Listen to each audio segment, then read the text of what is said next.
Hey everyone, and welcome to our second annual Jingletime celebration. If you are unfamiliar with this, it means for the next 12 days you will be hearing from Chris and I, and we will be doing different things, playing games, watching movies, unwrapping presents, playing some D&D, a bunch of fun stuff. For this episode, this is our first episode, and we're going to explain a little bit more about it toward the beginning. But what I do need to tell you is you're going to want to go to Hulu. And if you don't have Hulu, get a free trial. Who knows? And you're going to want to pull up a movie from 2015 called The Spirit of Christmas. You're going to pull it up to 0000 and then just wait for further instruction. All right, let's kick off Jingletime.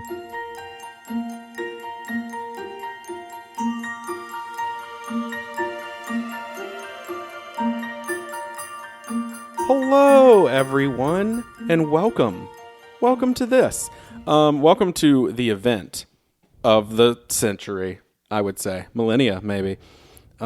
This is the second annual 12 Days of Adulting. We were just talking, and 12 Days of Adulting, no thank you.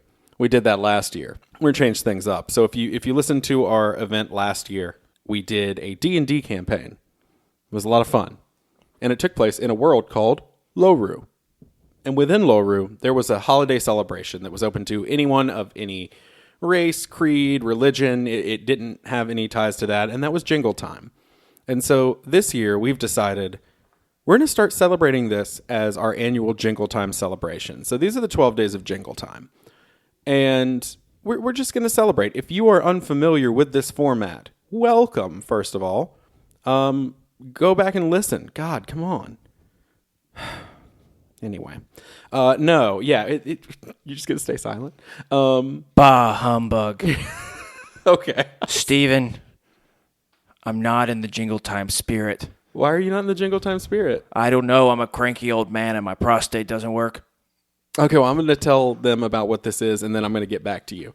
So, okay. Yeah, just worry about your prostate. Bah, humbug. Okay, you keep humbugging. Humbug.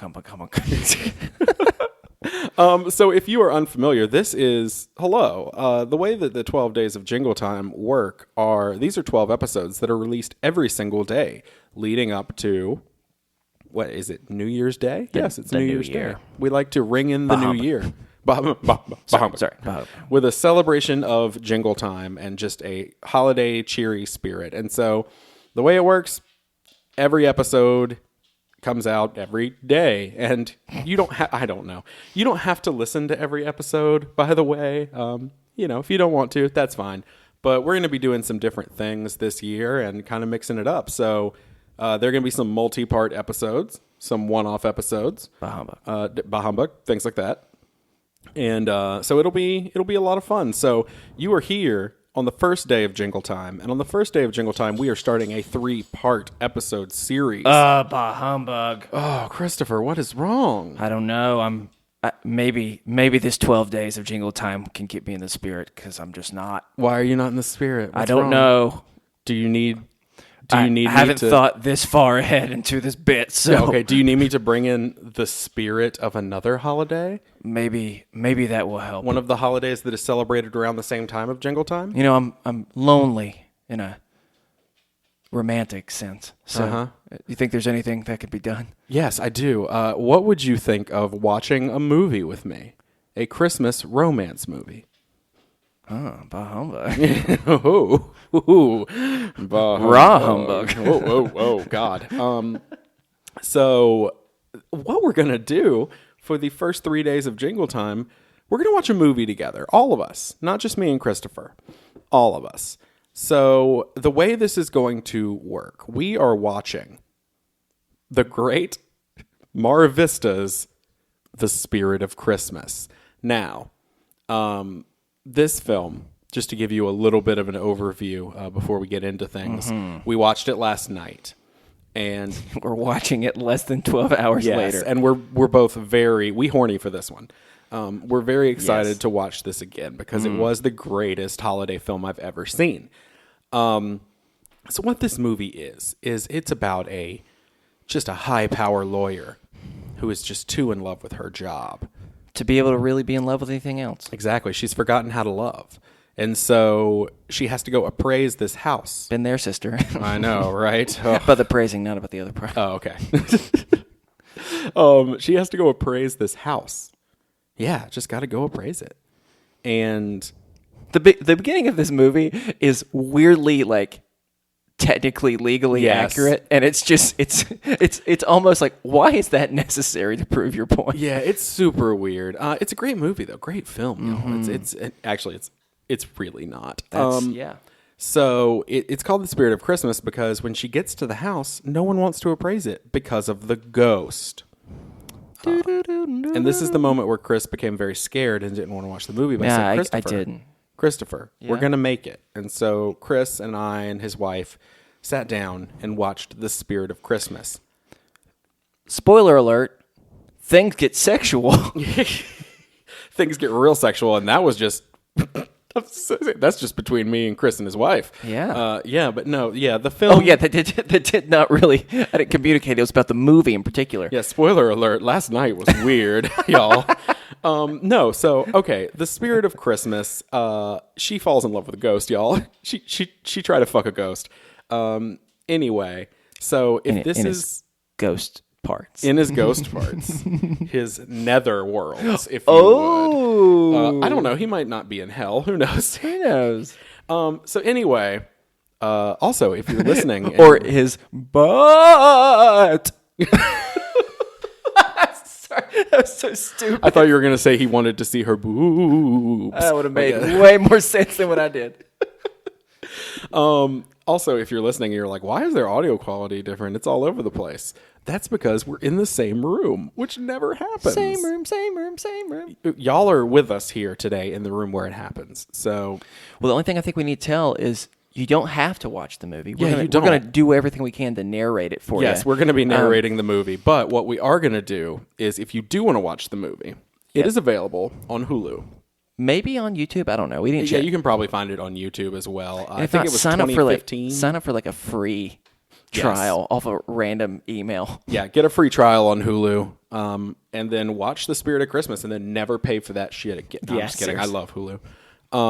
So if you have Hulu, we are watching The Spirit of Christmas, and what we're going to do is we're going to start at 0000. We have it paused right in front of us, and when we hit go, we will let you know, and you can watch along with us as we talk about this beautiful, beautiful film.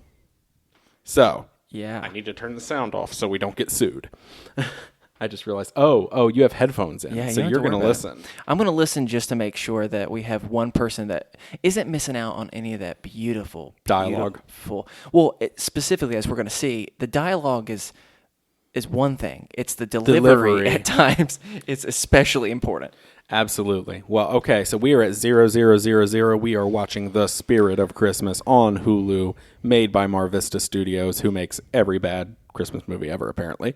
And starting in 3, 2, 1. Why are we watching this again? I don't know.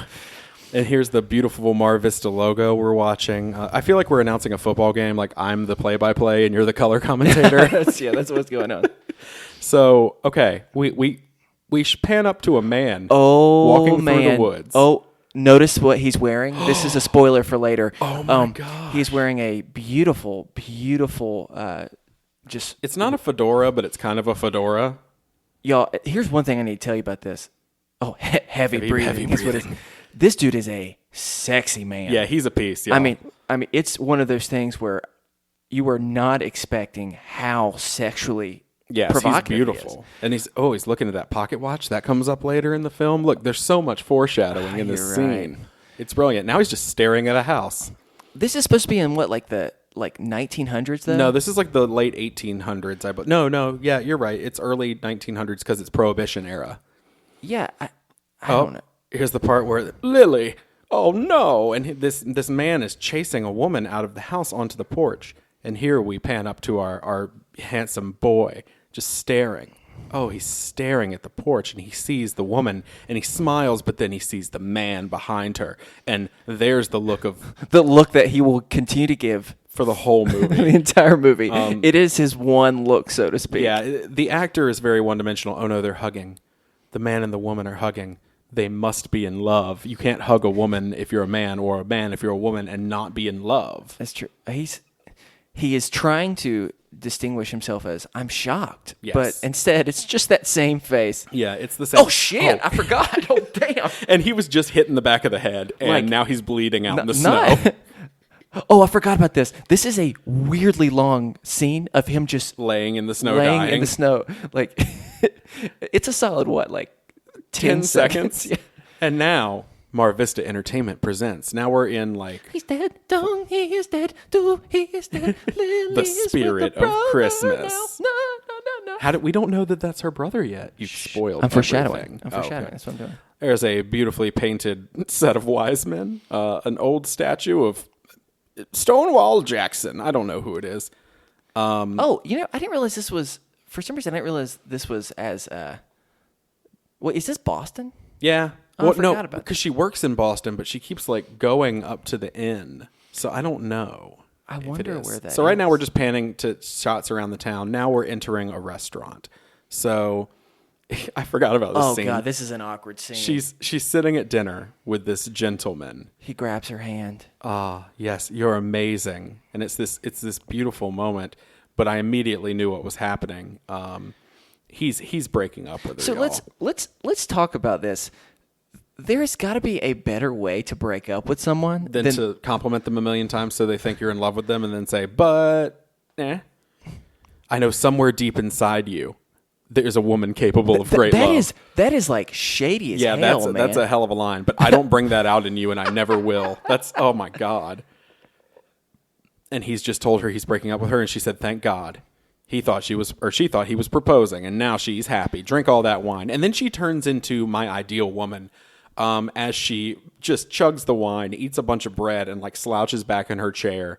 And I love her very much for the majority of this early part of the movie until we realize how kind of dumb she is at parts and makes terrible business decisions. Really, I would say there's not anyone that's super smart in this film. I don't know, Chris. I think we're all forgetting about the weird old man. No, he's kind of... No, just wait until I have some strong opinions about his decisions at the end. So... Oh, my gosh. Well, she's heard this before from a bunch of different people, apparently. She's not gonna pretend to feel something. She don't feel that because she's incapable of love, y'all. The thing that makes me so confused about this is like it's supposed to be a traditional story of the person incapable of love is inspired through the spirit of this magical season to become a different person. Like, I feel like there's not enough character development before she just goes from I'm cool to never love anyone to I'm ready to love I'm immediately. about to fuck that ghost. Like, yeah, and now we're meeting Oliver, who might be the only sane person in this movie. You're right, actually. Oliver is her boss at her law firm. So yeah, she's being told right now, y'all, that she has got to go and appraise this big inn, the Haywood. Something like Is it the Haywood Inn? She got to go sell the Haywood Inn. And she needs to appraise it so that Hollygrove Inn. Yeah. I made up Haywood Inn. I don't know. And so she has to go and appraise it, and they want it sold quickly, is what we're being told. But it's got to be sold by the end of the year. This is the part where it starts like all of a sudden getting into really technical details of what it means to be this type of lawyer. Uh-huh. And the thing I can respect about this is usually like lawyers are supposed to be this like sexy profession that it's nothing but like objection. Like, but no, this shows how sucky it has to be a lawyer sometimes to have to do as much research. Also, reading the subtitles, I just saw he said, "We both know you're selfish," and that makes it easier. I was like, whoa. Mm-hmm. Harsh, boss. Yeah, he's hired 2 companies to appraise it at this point, y'all, but both have failed. And that's because it's haunted. They've been scared of the ghost. 45% of the population still believes in ghosts, and 100% of the appraisers. Well, I'm part of that 45% of the population. I wonder if that's just a believes in random ghosts. stat, you know? He probably just made it up. 72% of statistics are made up, so. Really? I didn't know. I'd say this is a very beautiful inn, but I don't know why well, actually, you know what? We were originally confused why there was such a nice sign out front. This is a functioning inn. Yeah, and if they're trying to sell it too, it's probably like they're doing it up right. So she's pulling in now in her. Okay, that car could handle the snow. In her Jeep Grand Cherokee, sponsored by Jeep. Oh, I love this part. Nope. So there's an appraiser running out of the house, just like not saying a word, just like nope, not today, Satan. He's like, I'm getting the fuck out of here. And she's like, wait, no, come back. And he's just like deuces and like spins out in the snow and takes off. Man, it's I love it. I respect it though. He's just like screw this. Oh my gosh, she has the window down. I guess because she was trying to yell to Mr. Murray, of course. Oh yeah. No, she just likes to ride in that cold, bud. Okay, this is the first moment I got really scared. As she walks up to a door? Well, to be fair, there's intense the door music. Is ajar. There's intense music that you can't hear currently. Crows are cawing. Yep. And she just walks in. And she's just like, you know what? I know that door is halfway open. I know there's nothing but darkness inside. But guess what? I'm going to walk in anyway because I'm ballsy as hell. Yeah, and then it's just like so beautiful. And then it comes in and goes, wow, that is a beautiful inn. I would love to stay there. It's gorgeous, y'all. It's really nice. And so, yeah, we're just looking. Also, did it bother you that throughout this movie, the piano is so out of tune? It's true. And I get it because it's like an old piano, but like, come on. Like, it made every Christmas. Oh, there's that picture we see a million times. Oh, my gosh. I'm upset He's so with hot. Oh, and here we meet, what's his name? The old man. Slightly kinder looking Alex Trebek. Yes. He looks like Alex Trebek and John Noble had a baby. I was thinking Alex Trebek or what's the guy, dad from Growing Pains? Alan Thicke. Yeah. Walter. His name is Walter Rafferty. And she is here for property appraisal. So now they're meeting, and it's beautiful. The whole time we were watching this, I was just making jokes about how open he is with the fact that it's a ghost. Like, he is literally telling her right now, well, they probably don't want to appraise it because of the ghost. That's, the ghost is just around. You know, I think this is what he's so casual about it. And it's not even that he's casual about it because there's plenty of places that are, that are haunted and like people speak of the ghost. Like the fact is he is not a normal situation. And so the way he talks so casually doesn't make sense to me. Like you're going to see, weird. Like you can touch this ghost. This is not it's super weird. And trust me, she does touch this ghost, y'all. Yeah. And I would. Just based on the way they've talked in this scene, I am wondering if he has also touched this ghost. I've wondered. Or been touched by this ghost, biblically. I feel like they know each other. So, yeah, they're closed till December 26th. And so they're closed for, surprise, 12 days. I didn't even make that connection earlier. They're closed for 12 days. So, oh, yeah. She says she's going to stay in the house, though, because she's not scared of the ghost. I ain't afraid of no ghost. That is difficult, though, to specifically close a business for half a month. That's true. And especially during the holidays when it's an inn. Like, come on. And I like that he's like, you shouldn't. And she's like, I'm a big girl, Mr. Rafferty. And I'm like, but you're not. She's very small. She's a tiny human. Oh, I forgot that. Why do you leave? Tradition. Just a fun fact. That's never a good answer for any question. For anything, yes. Yes, please don't ever say that. And okay, we see the same picture. A sexy picture. Oh my God. Chris is rock hard under the table right now. If I could have someone take a picture of me that made me look even remotely like that, I mean, they're incredible. I love that he puts that bag in his car, that duffel bag, which looks like a cat carrier. He shoves it. He throws it, and it looks like a thing that you carry cats in. And yeah, I kind of wanted it to be like, like, no, don't throw me. Oh my gosh. So now she is alone in the inn. This is such a intense thing. And the appraiser left. So now the lawyer, she's just staying in this house, apparently. I would never do this. My God, she looks at that picture every damn minute. Like, we've seen the picture 3 times in the last 45 seconds of this film. How long has this movie been on? 11 minutes. And we've seen it in the last few minutes 3 times. She's setting the alarm now. This is crucial. She's not worried about ghosts. I can guarantee you. You know what they say about guarantees? They make a gare out of you and me. tea. So now she's the worst acting I've ever seen. Falling I love asleep. it. Yo, she is completely wide awake and then just slowly closes her eyes while simultaneously moving her head down. And I have never believed something less than... Yes. He was like, oh my God, is she dying? Like I thought that's what she was doing. Yeah. She's dying. Now she's turning around and laying down, going to bed. We're going to snap that light off, and it's time for sleep. Oh, I hated this. And the clock is chiming. And there's the picture again. So we're at 4. I'm going to count how many times we see the picture in this movie. Sexy watch. Oh, here we go. Okay, so Boots have now entered the door, but the alarm's not going off. The alarm is still armed. Yeah, that's something that really upsets me. That like usually when you have an alarm, even when you first come in, it's beeping at first. Yeah, and he's not a ghost that like walks through things. He's like an actual like physical manifestation. So when he opened the doors, yeah. Well, he opens doors. Oh yeah, that's that. Sorry, we all technically walk through a door once we've opened it. Oh, she hears a sound. Oh no, she's dropped her phone.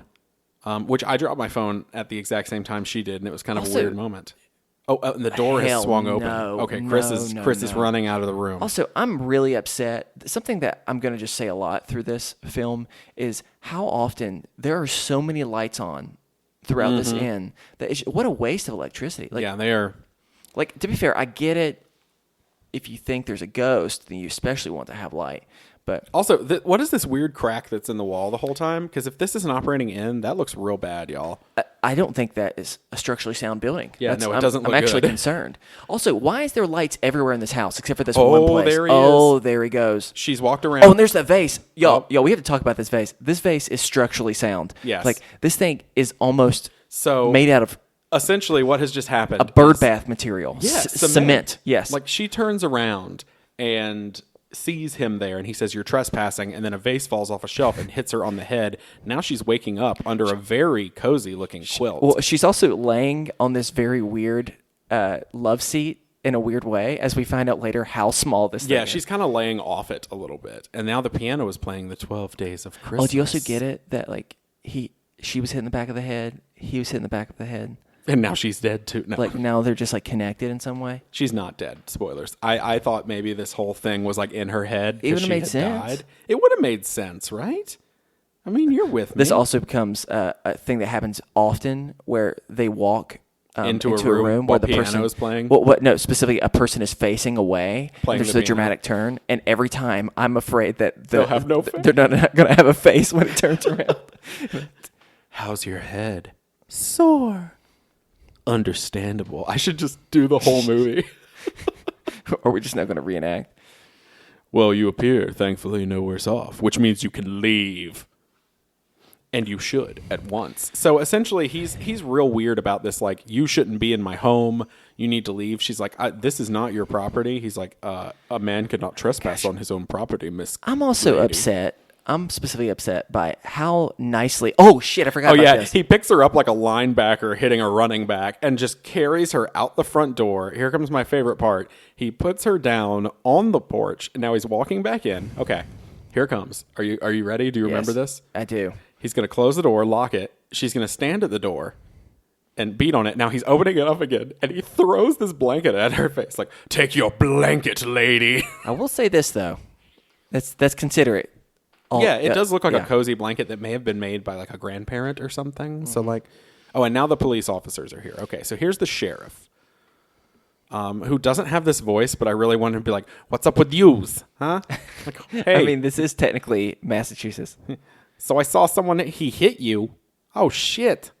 No, so a vase fell on her head. The sheriff is basically just like, I don't believe any of this. This woman is very high. He's just like, Mom was right. I really should have become a sheriff in this town. Y'all, you've been smoking a little bit of the Garland, haven't you? Yeah. I had the chance to be all pro in soccer. What am I doing? Why am I doing this? He was here, I swear. Well, he's probably some drifter who came in out of the cold and hightailed it out when he saw me. This is not even commentating. This is literally just saying it. Walking around. Well, no, this is my favorite time. That's one of my favorite lines in the whole thing when he's like, it was probably some drifter. She's like, but he was dressed so nicely. He was wearing a tie. And he goes, well, some do. I'm just like, all right, whatever, fine then. It's so weird. And so now the sheriff is leaving. And so she's back inside.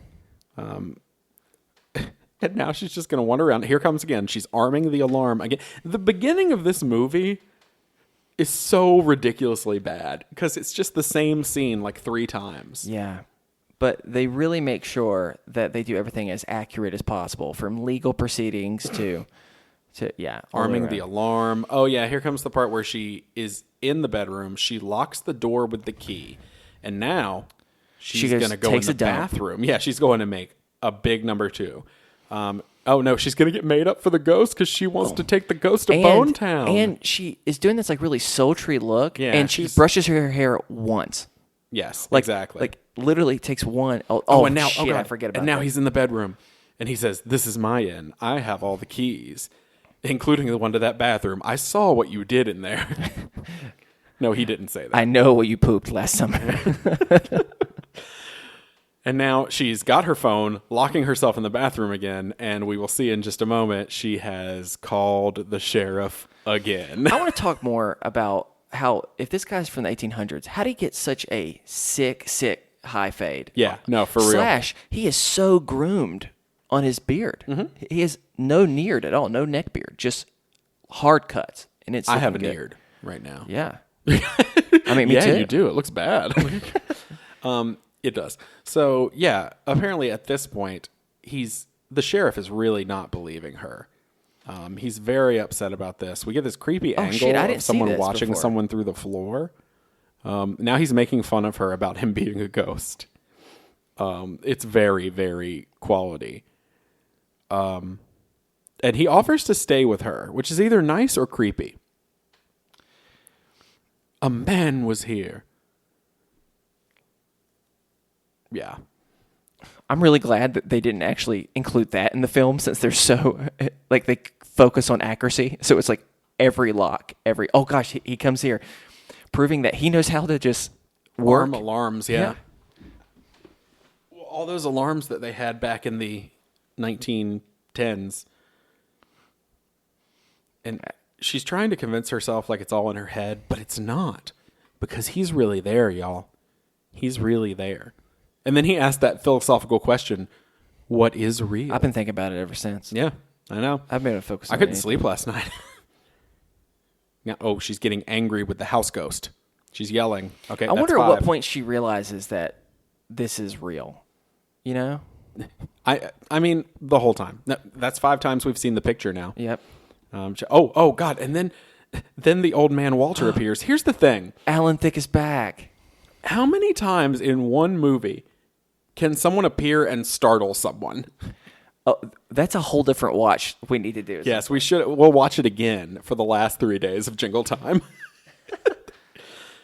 Oh my gosh. So now she's upset because she has a promotion riding on the... God, there he is. And he just startled her again. I'm telling you. At least they acknowledge it. Yeah, she does acknowledge it and say, like, hey, can we stop doing that? But let me tell you, after watching this movie, they can't stop doing it because it happens all the time. As attractive as he is, there are times that I'm really unnerved by his hair. Yeah, well, okay, so he has this beautiful fade, but then there's this like one long strand that hangs down, and sometimes it looks really cool and badass, and then other times it just looks bad and greasy. It looks like it's deflated. Yes, and it's a really, really bad bang.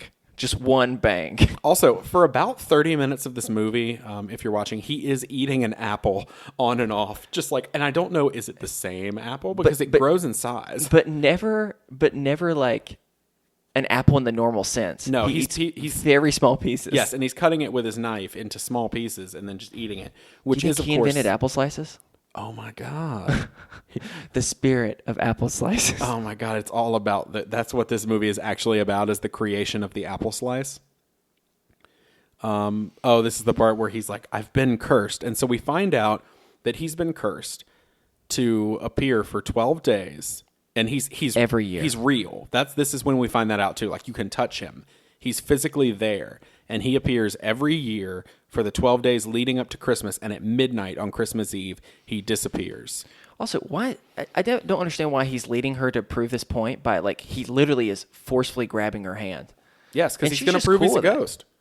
I mean, he is attractive. I mean, I'd probably be cool with him holding my hand. Oh, here's the part. Okay, so he's taking her to the, like, property line. because he's cursed to stay on the property. He's like, I'm going to prove it to you. Now he's going to step backwards, and oh God, with the worst CGI ever, he has disappeared. I would not have been as upset with the CGI if she didn't. She fell back, and I don't know why she fell back. Because apparently she was pulling him to go back to the house, maybe. Oh.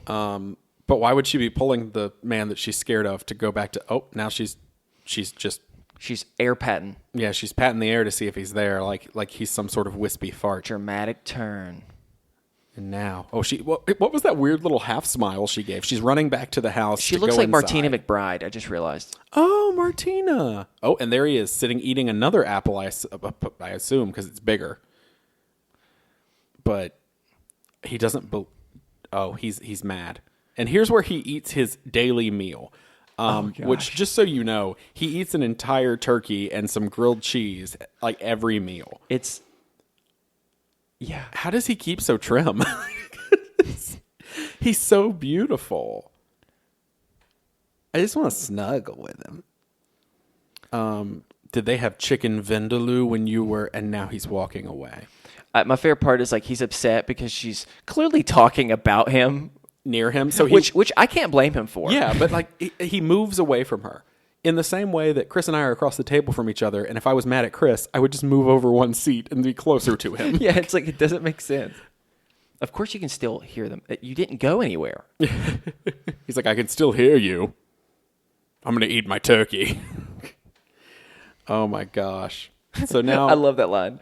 I'm no expert on curses, but this one seems weird. And then they're like, no witches. What are you talking about? Oh, yeah, witches would be insane. It's basically like, vampires? My God, are you crazy? But wolfmen are real. This guy, no doubt about it, seems like he should be on every Wrangler commercial. Yes, we're talking about Walter, the older man here. He does kind of look like... He does kind of look like he should be like on a Lee Jeans commercial or a Wrangler. Yeah, you're absolutely right. It's like specifically, it's if someone really wants to be a rancher, but wants to still live in the suburbs, that's him. He looks almost like what would happen if like the Marlboro Man got old. Oh, I forgot. This is the moment where she decides she's going to try and break the curse. Oh yeah, and now she's going to help him solve his murder. She's like, what? Break the curse. Like she just has this brilliant idea. So yeah, she's gonna essentially try to find out what caused the curse. Which, spoilers, she's essentially gonna try to solve a 95-year-old murder case, which we all know is possible because we've all listened to Serial and all those shows. She's TNT is going to be bringing on The Closer, starring her. She's essentially the next big podcast waiting to happen, y'all. These glasses. Those are his actual glasses. I know. I don't know where I read that, but apparently he brought his actual glasses to the set. I'm not a fan of them personally. No, they're real bad. I mean, they look very hipster, but... So essentially all that's happening here, you're not missing much. They're just talking about, I don't know why I'm like this. Well, have you tried? Well, I don't know why I'm like this. Well, you should try. I tried for years, and no one could help me. Except for one person who helped me. Who sits in a love seat right in the middle like that? That's true. Okay, so now they're explaining why they need to figure this out now, because the inn is going to be sold. And if the inn is sold, it's going to be really hard to explain to the people who buy it who this man is, why he's appearing, and, stuff like that. So he doesn't know how he died, is what they're going over now. He doesn't know he was murdered. His body was discovered in the woods. They suspected foul play, but they never found anything. So now he's just like, homicide. I like how she turns dramatically and goes, homicide. Like, yes, it could have been murder. So he was coming Spirit of Christmas, Law and Order. Dun dun. Here's where we get a lot of exposition. So he was coming back from Montreal at this point because he was a rum runner. He was a bootlegger. He was a bad boy. You could tell he was. He was a rum runner, a bootlegger. What's another word? A vodka jogger. And a classic bad boy. I love him. And so, he was in the Great War. Apparently, I missed that part. I didn't hear that. He fought in the Great War. So now he's upset because when he got back, he realized that Lily, his love, was stolen by Charles, his son of a bitch brother. you really you learn more and more about this brother, and Yeah, he seems like a douchebag. yeah, he's a piece of shit. He kept his business going with his cousin Harry, though. Yeah, so that's what he did. He did this so that he could make money so that he could be with Lily, this woman. And so now we get a flashback of him hanging out with cousin Harry, a.k.a. Bushy Brows. And they are just chilling, not talking about tweezing eyebrows as they should be, but they're talking about, hey, we need money. So I know some people in Montreal. We're going to get you a rum running job. And he's like, I'm familiar with your type of people. I'm not into that. Which is funny. Now, after watching this, I understand why he's saying I'm not comfortable being in that crowd. But I thought it was specifically because it was like, you're Canadian. I'm aware of your people. I don't want to hang out with your kind. And I was like, damn, dude. Like, you don't know how to manscape. Look upon your face. This is the very, very first moment where awkward staring occurs. Yes, he stares at this very Taylor Swift-looking Lily. You're right. Yeah, she looks like Taylor Swift on the cover of a Christmas album. But back when Taylor Swift was like... Taylor Swift and Renee Zellweger. Yeah. Or no, the girl from Bridget Jones' Diary. That's Renee Zellweger. I'm not joking. Yeah, you're right. For a minute, I was thinking the other one from Sweet Home Alabama. Oh, and Witherspoon. That's what I was thinking. Here's the character that we only see for 2 seconds, but I love. His name is Aldous. And now he's going to talk to Lily. So this is essentially where he's like, "Oh, I love you." This is the moment where we recognize how bad the acting is in this movie. Yes, this is when we all went, "Oh, God." We had noticed it wasn't great, but this is a moment. Oh my God! Yeah, he's got one note. It's real bad, y'all. It reminds me of the stereotypical Batman voice, but just softer. Hey, yeah. Oh, you are a charmer. You're damn right I am. Let me tell you though, this is a hot couple. Oh yeah, they would make the most beautiful babies. So he's Daniel, she's Lily. They're introducing themselves. What a great name for both of them. Daniel and Lily. Dilly. Dilly. Dilly is their ship name. Mm-hmm. And now we're back in the present day with a creepy nutcracker staring over her shoulder, staring at her. Mm-hmm. So yeah, she betrayed me with my brother. So he's clearly very upset because she ran off with his brother. So we now know, after seeing her, that the woman at the beginning that he was looking at was, of course, Lily, and the man who was hugging her was his brother. Why would he hug another woman? Why is he just mad at her? That's true. He should be mad at Charles, the brother. I'm just saying. I'm mad at my brother. I don't have a brother. Oh, here's... Okay. We had so much fun with this. He picks up this old book, and it's like a Christmas Carol, but it looks like it's like the original Christmas Carol copy. And so I had this beautiful image of him opening up the book, and it says to my dear personal friend Daniel Forsyth, love, Charles Dickens. It's thanks for that crazy night last year. Oh my God. I'm still itching down there after all we did. And now they're kissing. Him and Lily were in another flashback. And they're reading the Christmas Carol. And when we marry, I'm going to turn this room into a library. And the look on his face is like, shit, books. Yeah. And I'm sitting there just being like, there's not TV. What else were you to do back then? What if we live somewhere else with cable? I hear there's color TV at the motel nearby. Oh, my gosh. Yeah. And that is a weird line. I kind of don't like her. She's interesting. Because he's talking about the inn, and she's like, the inn is perfect. It's part of the reason I fell in love with you. It set you apart from the others. And I was like, oh, my God. Oh, that's true. Yeah, also, this was interesting. She's explaining, hey, my dad actually really hated you. Yeah. And then when he found out you had property, he was like, oh, okay. Okay, trying to get that dowry. Yeah, I didn't think that this was going to be a good fit for my daughter. Not because I care about her having anyone that respects her, but more just because I can get some money out of it. Trying to get that mortgage. Daddy likes that profit. You know he does. Also, would it be a weird turn if I, on the podcast, just started referring to myself as daddy in the third person all the time? What if we both refer to ourselves as dad? I'm daddy number one. I'm daddy number two. It becomes a different podcast, actually. Oh, now we're back in the present day, and things are about to get shady.